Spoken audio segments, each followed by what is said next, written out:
Hello दोस्तों, नमस्कार। एक बार फिर से आप सभी का मैं बहुत बेहतरीन स्वागत करना चाहूंगा मैं करियर सेफर्स की ऑनलाइन प्लेटफॉर्म। दोस्तों, आज हम लोग शेक्सपियर को लेकर के बहुत कुछ बातें मैं करने वाला हूं। और एक आपको खास बात मैं आपसे बता दूं कि जितनी भी बातें और जितना भी सीन यहाँ पर अब मैं आपके साथ डिस्कस करने वाला हूँ, वो शेक्सपियर को लेकर के बहुत सारे क्वेश्चंस पर हम अब बात करें। देखिए, आपको मैं बता दूं कि आपका जो सेगमेंट है वो टॉपिक वाइज अब होने वाला है। और इस टॉपिक वाइज प्रैक्टिस सेशन में, इस टॉपिक वाइज प्रैक्टिस में जिसे भी अपने आप को जस्टिफाई और चेक करना हो, वो मेरे से रात 9:30 बजे जुड़ जाए। और एक खास बात बता दूं कि अगर आप पूरे के पूरे अपने डिटर्मिनेशन को यहाँ पर सौंप देते हो, तो ये टीजीटी और पीजीटी का एग्जाम आपके हाथ। पहला क्वेश्चन हमारे सामने लिखा हुआ है और इस पर आपको गौर करते हुए तब आंसर करना होगा। विचार करके ही आंसर करिएगा। कह रहे हैं कि on seeing whom does Miranda exclaim, "O Father, surely that is Spirit, Lord, how it looks about." यहाँ पर मिरांडा एक्सक्लेम्ड है, ठीक है ना। ऑन सीइंग whom does मतलब किसने मिरांडा को एक्सक्लेम किया है, तो ये आपको यहाँ पर देखना होगा। जल्दी से बेहतरीन तरीके से आपको इसका आंसर करना है। देखिए, आपको पहले भी मैंने एक बात बताई थी कि मिरांडा एक बड़ी खूबसूरत लड़की है। मिरांडा एक बड़ी ही खूबसूरत है, आप कह सकते हो कि बहुत ब्यूटीफुल है, यानी एक्सक्लेम करने तो लायक है, बहुत ही सुंदर है। और सबसे बड़ी बात, चार्मिंग, ग्रेसफुल है कह सकते हो कि चार्मिंग है, सुंदर है और ग्रेसफुल है। इसको आप आराम से इस बात को समझ सकते हो कि वो जो लड़की है वो बहुत ही ब्यूटीफुल है, सुंदर है, ठीक है ना। याद रखेंगे कि शेक्सपियर के ये एक मतलब कह सकते हो कि हम इसे ये कह सकते हैं कि शेक्सपियर क्वेश्चन अगर बना दिया कभी, तो वन ऑफ द मोस्ट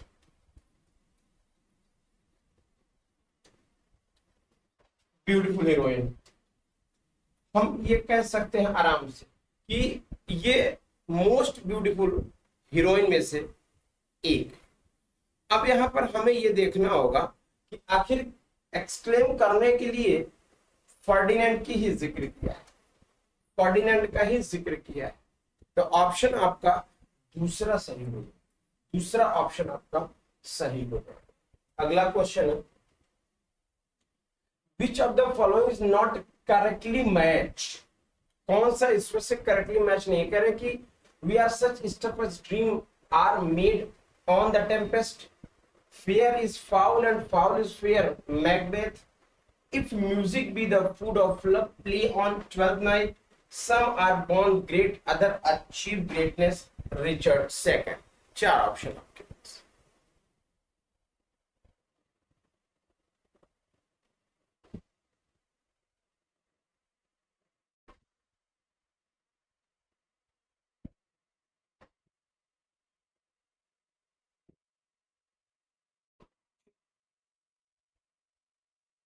बताएं।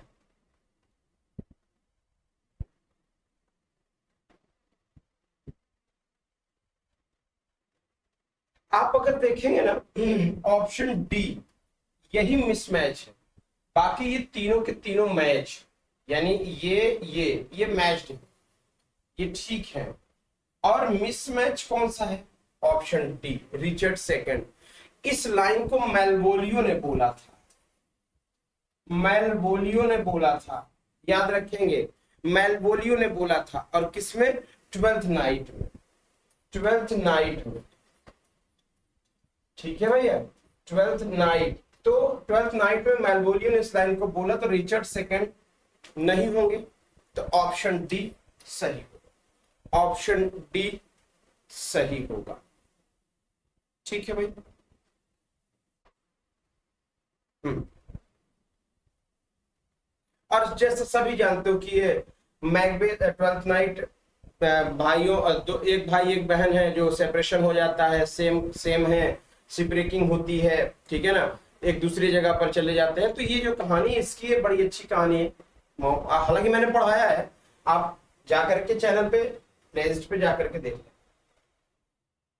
तीसरा क्वेश्चन है कि who in Richard second kills Richard when he hears of Henry's coronation? बताएं।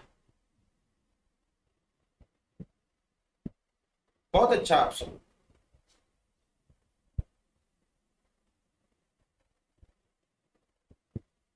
देखो रिचर्ड सेकंड की बात करें तो 1595 में लगभग आया और ये हिस्ट्री प्ले है, कंसीडर किया है, ये एक हिस्ट्री प्ले है। अब ये हिस्ट्री प्ले है कंसिडरेशन के साथ, और 1595 में आया है, बेहतर तरीके से आप समझ पा रहे होंगे, 1595 में आया, ठीक है ना। और यह था क्या, ये रिचर्ड सेकंड ये इंग्लैंड का जो है आपका शासन देख रहा है, और क्रोनिकल डाउनफॉल की बात आ रही है, क्रोनिकल डाउनफॉल की बात आ रही है। अच्छा, रिचर्ड सेकंड की बात अगर करें तो ये परफॉर्म जो कराया गया था ग्लोब थिएटर में 12 जून 1631, परफॉर्म्ड 12 जून 1631 इन ग्लोब थिएटर। ग्लोब थिएटर में परफॉर्म कराया है 12 जून 1631 को, ठीक है ना, ठीक है ना। ये जो है इसमें एक बंदा था पायर्स एक्सटन, इसी बंदे ने मारा, ठीक है ना, बहुत बढ़िया, option B. Whose speech this line, किसकी स्पीच है ये? Present fears are less than horrible imagines।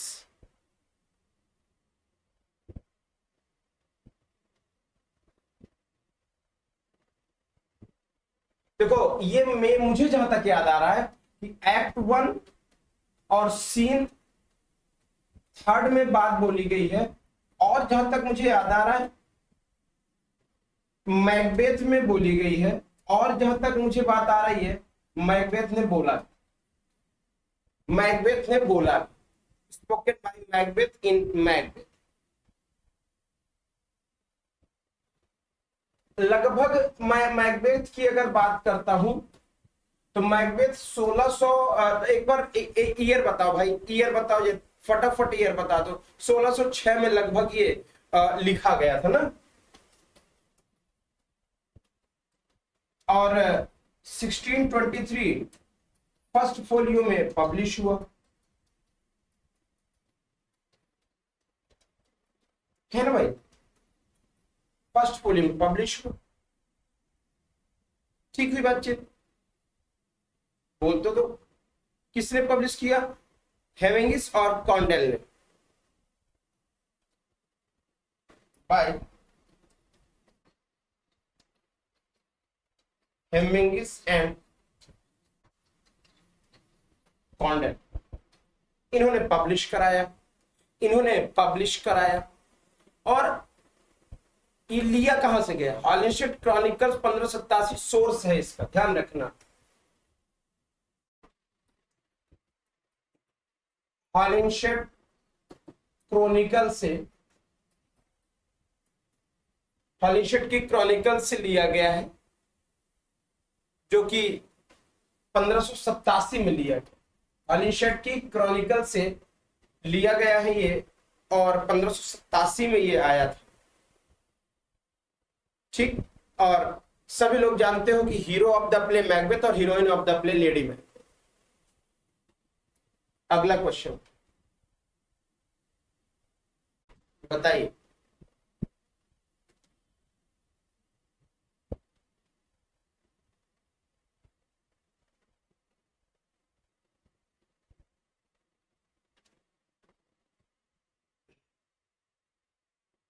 बताइएगा, बढ़िया क्वेश्चन है, दमदार क्वेश्चन है।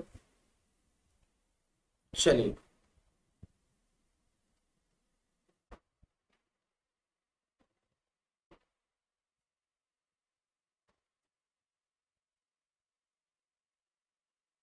इन the Tempest what are Miranda and Ferdinand doing in the final scene, क्या कर रहे थे दोनों?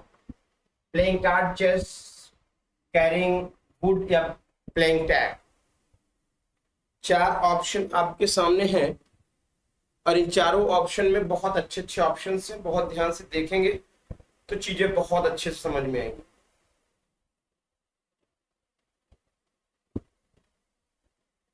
बिल्कुल playing the chess in the last scene, अंतिम सीन में चेस खेल रहे हैं दोनों लोग, है ना?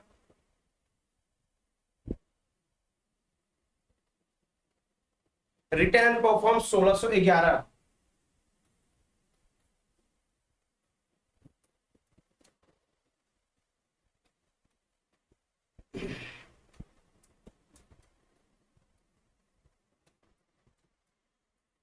सोलह सौ ग्यारह 5 एक्टेड है, 5 एक्टेड है, 1611 में आया, ठीक है ना? और कॉमेडी क्लासिफाई करी गई, ठीक हुई बातचीत। Who called Shakespeare an abstract pro? किसने कहा?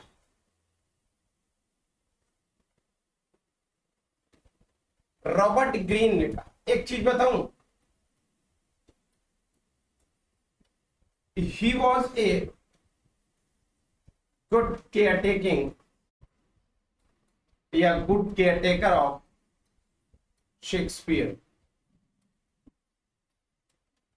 यानी बहुत चाहने वालों में से एक है। रॉबर्ट ग्रीन बहुत चाहते थे, रिनोन्ड रिनोन्ड ये, और सबसे बड़ी बात, इन्होंने सबसे पहले जब शेक्सपियर को जस्टिफाई किया था तो लंदन में ड्रामेटिस्ट के तौर पर, लंदन में ड्रामेटिस्ट के तौर और किसमें, हिज पैंडोस्टो में,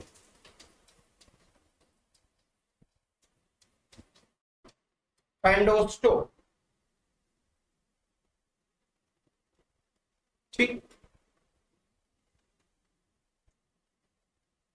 Who among the heroes of the Shakespearean plays has been described as melancholic and a neurotic having Oedipus complex?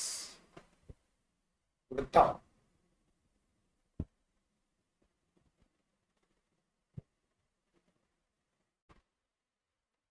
जिक्र जब भी आ जाए ऐसा तो हैमलेट ही चुन लेना, हैमलेट ही सही ऑप्शन हो जाएगा, हैमलेट का ही चयन करिएगा।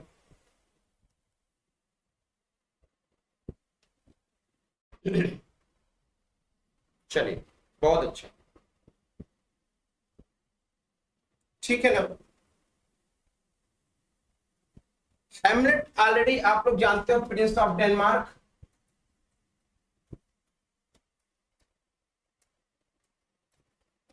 और आई कब, जरा मैं कमेंट बॉक्स पे आपसे चाहूंगा ये रचना कब आई।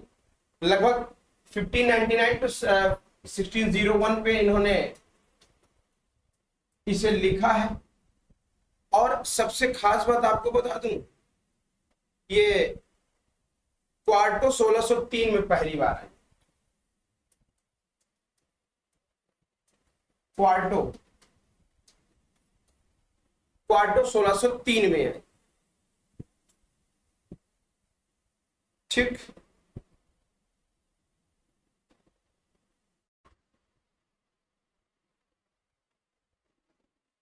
अगला क्वेश्चन है, which of the following plays of Shakespeare contains the lines what a piece of work is man? ये लाइन कहां से टेकअप की गई? ये लाइन कहां से टेकअप की गई?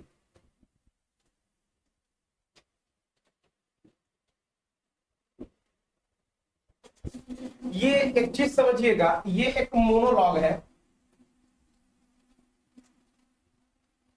Bye Hamlet. हैमलेट से मोनोलॉग है तो ऑप्शन डी सही हो जाएगा, ऑप्शन डी सही हो जाएगा। और ये कहा किसको है, हैमलेट से, हैमलेट ने कहा किसको है, रोजेनक्राट्स को, रोजेनक्राट्स को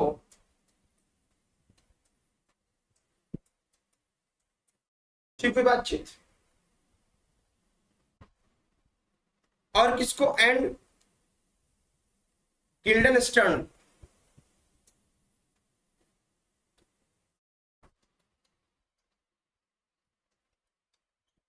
गिल्डनस्टर्न, ये दोनों कैरेक्टर थे ना इस हैमलेट में।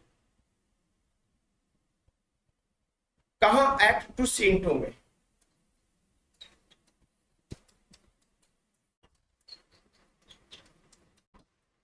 एक्ट 2 सीन 2 में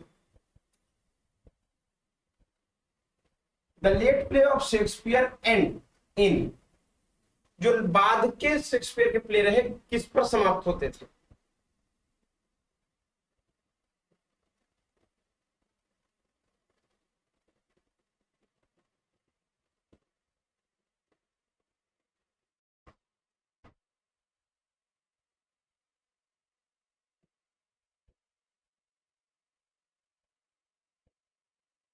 बताओ।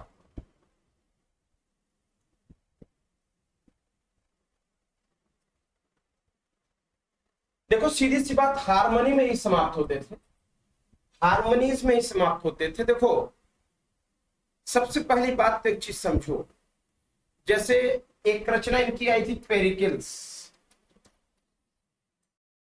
Prince of tyre, Pericles Prince of tyre, रचनाओं की बात बता रहा हूं। सिम्बलिन, ये जो रचनाएं हैं ना हारमोनी पे समाप्त हुई, या the Winter's Tale, the Tempest,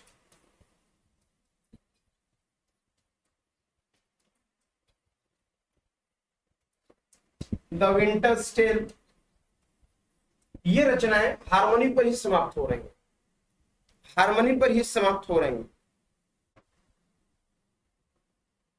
ठीक।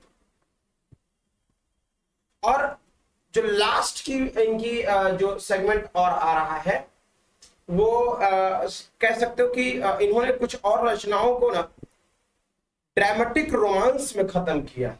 याद रखना, some of end with dramatic romance, और कुछ ड्रामेटिक रोमांस पर भी समाप्त किया। ध्यान, who made the following statement कि neither a borrower nor a lender be for loan often losses both itself and friend and borrowing, that's the age of husbandry।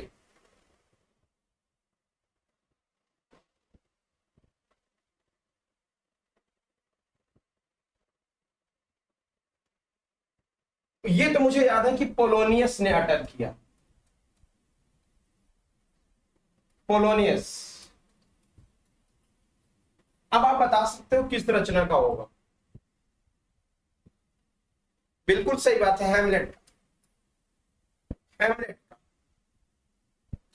अच्छा, अगर आपसे एक्ट और सीन पूछ ले तो क्या करेंगे, तो एक्ट 1 सीन 1 का जिक्र कर देना, एक्ट 1 सीन 3 का जिक्र कर देना, क्या जा रहा। ठीक। The character Julia appear in which of the following play of Shakespeare, Julia character किसमें अपीयर हुई।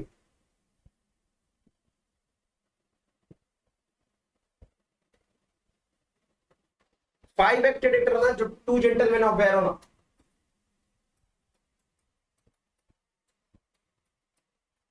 टू जेंटलमैन ऑफ वेरोना में ही अपीयर हुई है।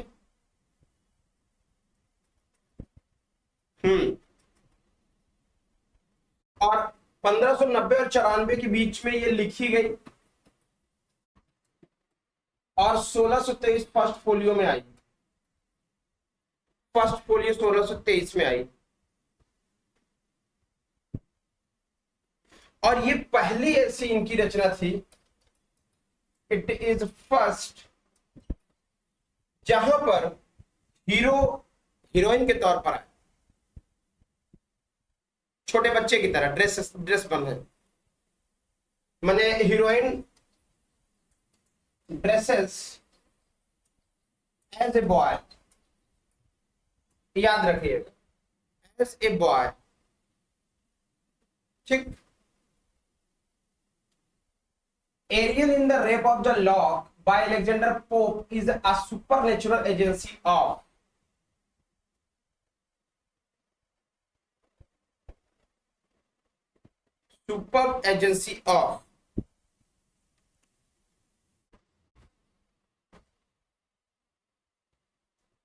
बताइए।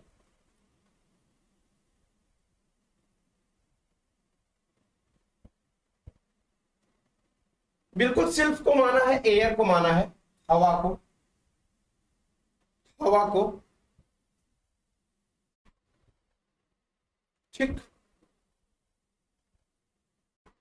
What might the speaker mean when he addresses time in Shakespearean sonnet and declares that I will be true despite thy sight and thee? चार option है, इनमें से हमें अच्छा सा इसमें करेक्ट आंसर देखना करें कि time perceives human life, with time comes changes, time creates opportunities, time removes human life. कौन सा ऑप्शन सही आप मान के चलो?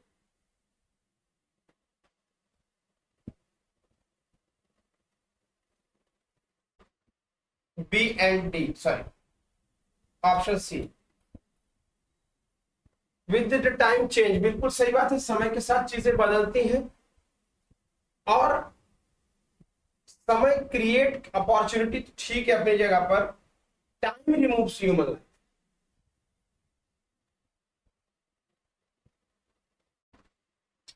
What were Yorick in Hamlet?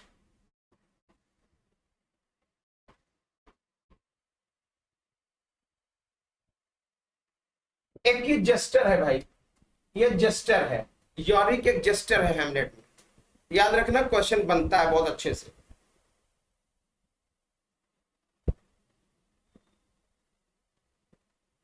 और एक्ट 5 सीन 1 में आया, एक्ट 5 सीन 1 में ग्रैब डिगर, यही तो है हैमलेट का, ग्रैब डिगर। आज का ये आखिरी क्वेश्चन है। Who is the author of the essay Leo Tolstoy and the fool?